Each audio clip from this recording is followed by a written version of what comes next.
Thanks for quitting. Olivia sneered and looked at me. I just silently stared back at her. It's about cutting labor costs. We don't need someone who exploits overtime pay at our company. Jerry seemed pleased too. A week later, I kept getting calls from the company. Hello, I answered. The president spoke. Who exactly are you? I laughed mockingly at his words. I am Nicole Wallace. I'm 57 years old. I've been working at this company for 35 years since graduating from college. Our company is staffed with administrative scriveners, social insurance labor consultants, and tax accountants handling clerical work for our clients. This is especially popular with company presidents who run their businesses alone. These presidents are busy with sales and lack the time for clerical work, so our company takes care of it for them. I belong to the tax department. I got my bookkeeping and tax accountant qualifications during my school days, and that's why I joined this company. Now I'm managing 41 clients, which keeps me quite busy. Even though a part-timer handles the accounting entries, it's still overwhelming. But I can't show any weakness. Our clients are all long-term relationships, and many of them have had their fair share of hardships. Seeing them face adversity, I feel I can't lose either. So here I am in front of my computer again today. Lately, I've been troubled. Jerry and Olivia have been harassing me. Jerry, 6 years younger than me, is the head of the tax department. He used to be just a regular colleague, but his attitude changed drastically 5 months ago when he got promoted. He used to speak politely, but suddenly he started talking down to me. Nicole, what are you doing? You've got some nerve slacking off during work hours. He's always either sarcastic or complaining. I'm looking at documents for tax-saving strategies for our clients. When I talked back, Jerry stayed calm. Just check the manual for that. Don't do anything unnecessary, and if you end up working overtime, don't expect to get paid for it, he said, glaring at me. Unable to respond, I heard Olivia, Jerry's assistant, say, Nicole, you should work more efficiently. At this rate, you'll never finish. That's why you're still a regular employee. Olivia laughed mockingly. I was the first to be offered the promotion to department head, but I declined. Becoming the head meant more time for management and less for client interaction. It was an internal offer, so Jerry and Olivia didn't know about it. I'll make sure to complete my regular duties as well, I managed to say. Still, Jerry and Olivia's harassment continued. You're increasing overtime again. What a waste of overtime, Jerry's angry voice echoed today. Nicole, cut it out.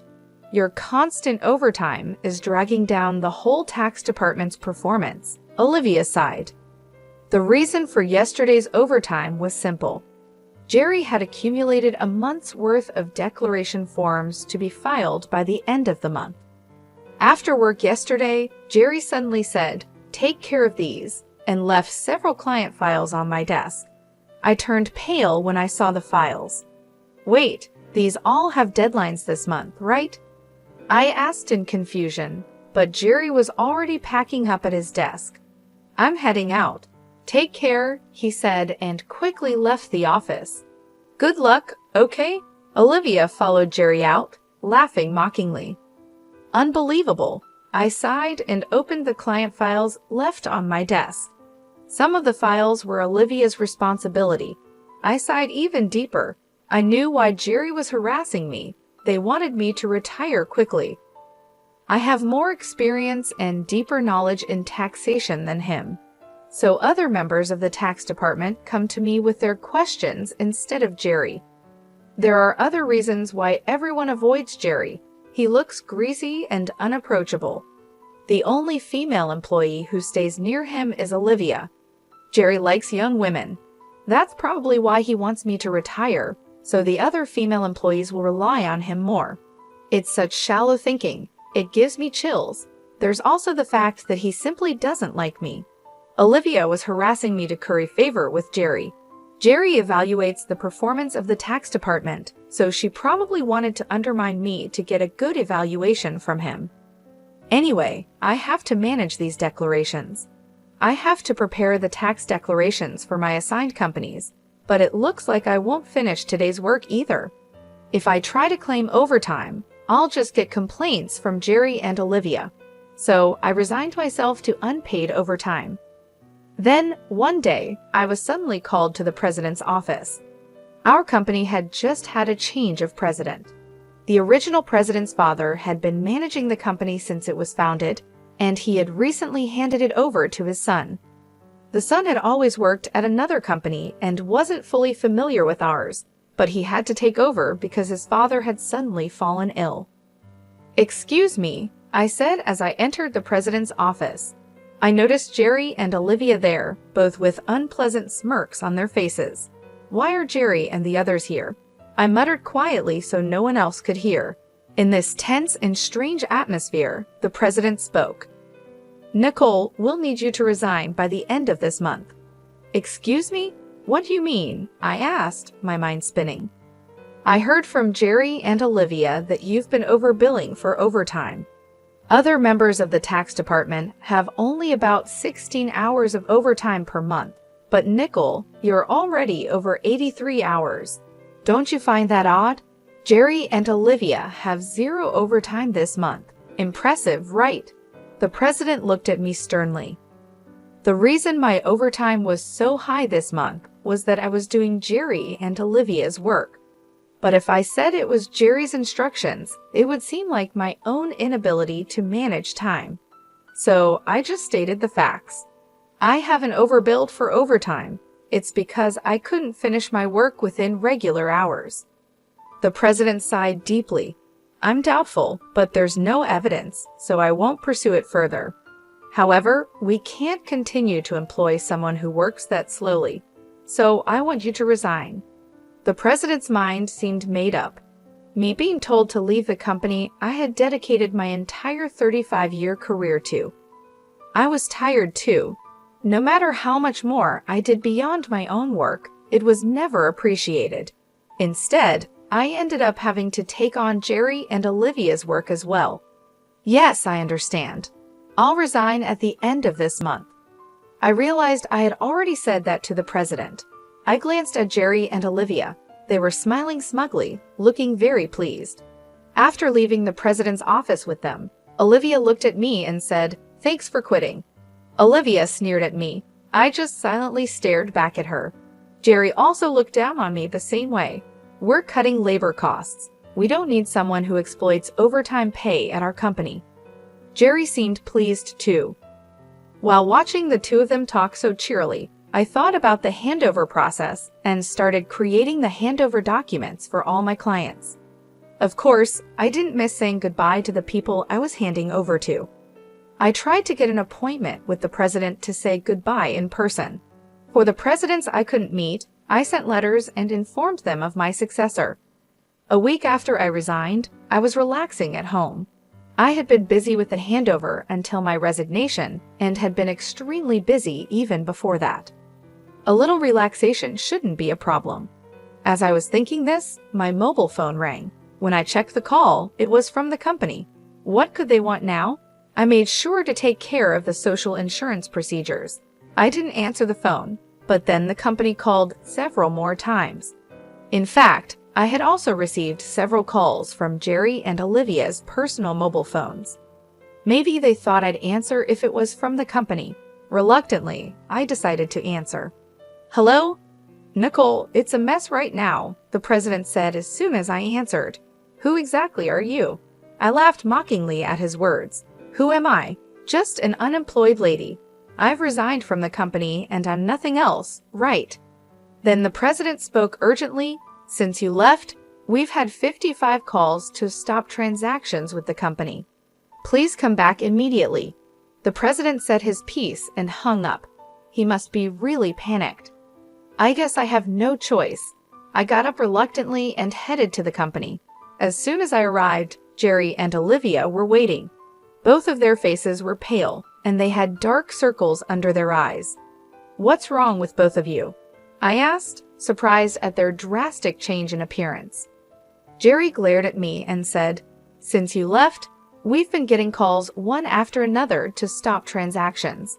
Not just from your clients, but from prospective companies we were planning to introduce. What did you do? Olivia also looked at me with suspicion. I never thought Nicole would do something so underhanded. I'm truly disillusioned. The reason they both looked so haggard was probably due to dealing with the cancellations.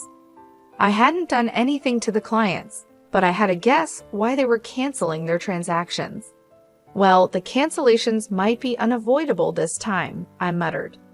Jerry yelled, "So you did do something, didn't you? Get to the president's office now." He then took me to the president's office. "President, I brought her," Jerry declared forcefully as he opened the door. Olivia followed in a hurry. "Oh, I've been waiting," the president said, looking me in the eyes. Jerry accused me like I was the culprit. It appears that Nicole was involved in the cessation of transactions with our clients. We should not only make her resign, but also sue her for damages, Olivia argued vehemently, though her language was careful in front of the president. The president ignored them and asked, "Why did so many companies stop transactions after you left?" I took a deep breath and answered clearly, "Don't you understand? Our clients don't need us to manage their taxes. There are tax accountant firms that do it cheaper. Yet they continued with us because I was here." Jerry snapped at me. "What's with that attitude towards the president? And you think you're worth that much?"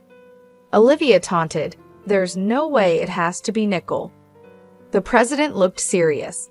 Jerry and Olivia work based on the manual, optimizing operations, but I do more than that. I offer tax-saving strategies tailored to our clients' situations.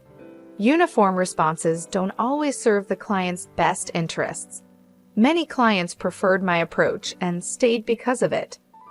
Jerry got angry. "How can we afford to give such detailed attention to each case? It takes too much time." "That's right. It's inefficient," Olivia strongly agreed. The president sighed deeply and said, "Actually, I just got a call from Dad, the former president. Some of the clients who stopped transactions had gone directly to him to negotiate about Nicole." I was surprised to hear this. I hadn't expected the clients to go that far for me. Dad said that the tax department was viable because of Nicole. She not only managed her clients, but also supported her colleagues' clients, and she has knowledge that Jerry can't match.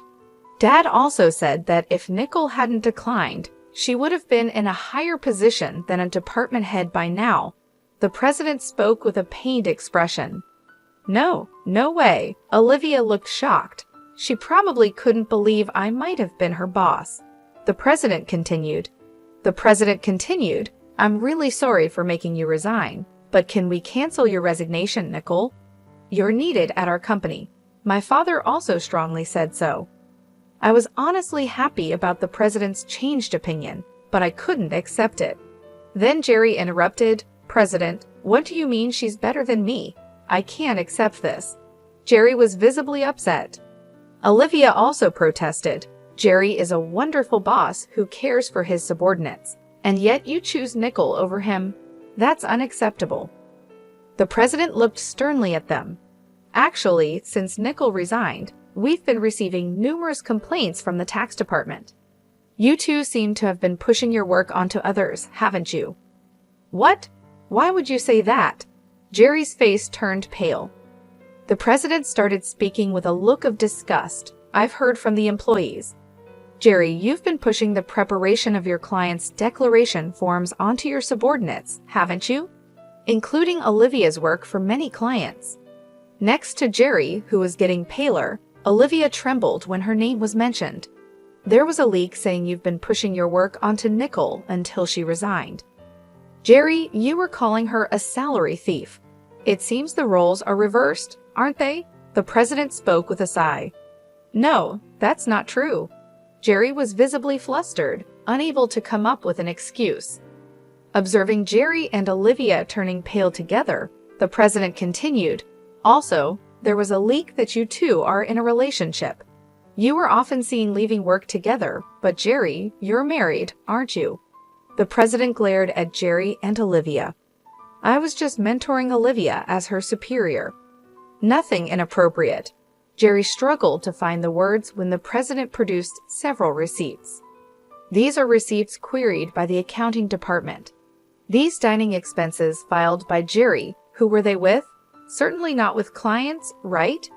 Jerry was sweating profusely, unable to speak. Olivia's face turned ghostly pale. Jerry and Olivia, you've neglected your duty and inflated expense claims. Plus, you're having an affair in the office despite being married. According to company policy, I'm terminating your employment as of today, the president told them calmly and straightforwardly. Jerry and Olivia tried to resist. Please wait. I'll retract the receipt claims. Just don't fire me. I have a family. Jerry desperately tried to reverse his firing. Olivia did the same. Please, I don't want to be fired. I'll apologize to Nicole and the others for dumping work on them. Olivia was on the verge of tears, realizing the severity of being fired for neglecting work and having an affair with a supervisor. She must have been worried about her reputation. I advised Jerry and Olivia, why don't you just stop resisting? It's undignified. Jerry glared at me. Shut up.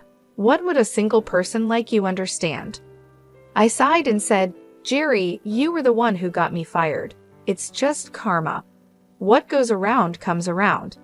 Why don't you take some responsibility and reflect a bit? Damn it, Jerry looked frustrated. Olivia bit her lip. I haven't reported this yet, but there's more to Jerry and Olivia's misconduct. Should I share more details? I asked the president with a smile. Jerry and Olivia's behavior was well known in the tax department. Their stories had reached me whether I liked it or not. No, please don't, Nicole. Stop. Both were frantically trying to stop me. I gave them an ultimatum. Wrongdoings eventually come to light. It would be better for you to face reality before it gets worse. At my words, both of them collapsed to their knees. Ultimately, Jerry and Olivia were fired on the spot. I revealed their misdeeds afterward. These included Jerry faking business trips to go out with Olivia for days and harassing employees they disliked into quitting. They repeatedly reprimanded and pressured employees out of my sight and suddenly assigned work with tight deadlines. The employees who resigned asked me to keep quiet, but now they are happily working at other companies, so I decided it was okay to speak up. The president was furious at my revelation. He expressed his anger about cutting their final salary and also planned to thoroughly investigate past inflated expense claims.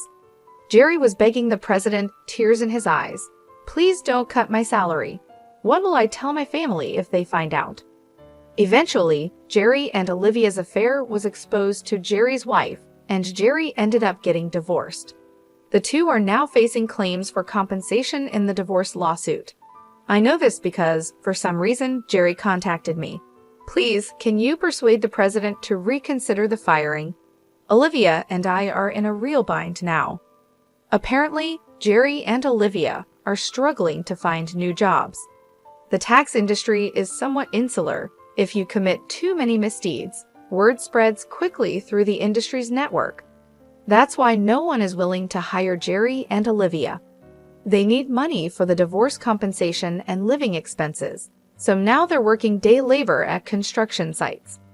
People used to office work suddenly doing hard labor outdoors must be tough. Olivia often calls me crying, Nicole, please help. I just wanted a raise and a better life. I never really liked Jerry, and this situation is unbearable, Olivia would say, crying. However, Jerry and Olivia's predicament is their own doing. Many people, including myself, have been victims of their actions. So I told Olivia, this is all your own fault, Olivia. You can't undo what's been done. It will be hard to return to the same path. You're just going to have to deal with the hardships. No way, Olivia cried out in despair. This was the outcome of Olivia's actions. I hope she continues to regret her actions in the future. As for me, I'm still enjoying a relaxed lifestyle away from work. The president has been begging me to return, but I have declined. After being told to resign once, I don't think I'll go back. Sometimes I help out at a friend's tax office to earn a bit of money. Maybe once things settle down, I'll start my own office like my friend. In my own office, no one can complain about my working style. I can fully dedicate myself to my clients. As a tax accountant, I want to be on equal footing with my clients, not as a teacher, but as part of the service industry. My second life has just begun. I'm looking forward to delving into what I want to do next. Olivia's tears and pleas for help continued to come. "Nicole, please help. I just wanted a better life," she would cry. But her words didn't move me. The memory of the stress and harassment I endured because of her and Jerry was still fresh in my mind. "Olivia, you made your bed, and now you have to lie in it," I would tell her. "You can't expect sympathy when you showed none to others." "But it's so hard," Olivia would sob. "I never imagined it would turn out like this." "Actions have consequences," I replied. "You and Jerry brought this on yourselves. You can't go back and undo it. Now you have to face the results of what you've done." Olivia's cries of despair were the echoes of her own choices. It was a harsh lesson, but one she needed to learn. As for me, I found peace in my new routine. Helping out at my friend's tax office was rewarding. I enjoyed the work without the toxic atmosphere Jerry and Olivia had created. The president's requests for me to return became more frequent. "Please come back, Nicole. We need you," he would say. "I'm sorry, but I can't return," I would reply each time. "I appreciate the offer, but I've moved on." Starting my own office became a clearer goal each day. In my own space, I would set the rules. No more dealing with unfair treatment or office politics. I would focus on providing the best service to my clients, building relationships based on trust and respect. In this new chapter of my life, I could finally breathe. I felt lighter, free from the burdens of the past. My days were filled with purpose, and my nights were peaceful, free from the anxiety that had once plagued me. Looking forward, I saw endless possibilities. I could expand my skills, take on new challenges, and build something of my own. My second life was just beginning, and I was excited about the future. No longer weighed down by the negativity of my old job, I could now fully embrace the opportunities ahead. As I planned my new business, I remembered the support and trust my clients had shown me. They were the reason I continued in this field. Their belief in my abilities was the foundation of my new venture. With them in mind, I knew I would succeed. My journey had been tough, but it had made me stronger. Now, I was ready to turn the page and start a new chapter. With renewed energy and a clear vision, I looked forward to what was to come. My past experiences had taught me valuable lessons, and I was eager to apply them in my new role. In the end, Olivia and Jerry's downfall served as a reminder of the importance of integrity and respect in the workplace. Their story was a cautionary tale, one that reinforced my commitment to building a positive and supportive environment in my own office. As I moved forward, I carried with me the knowledge that I could overcome any obstacle. My resilience and determination had brought me this far, and they would continue to guide me in the future. My second life was not just a continuation of the old, but a new beginning, full of promise and potential.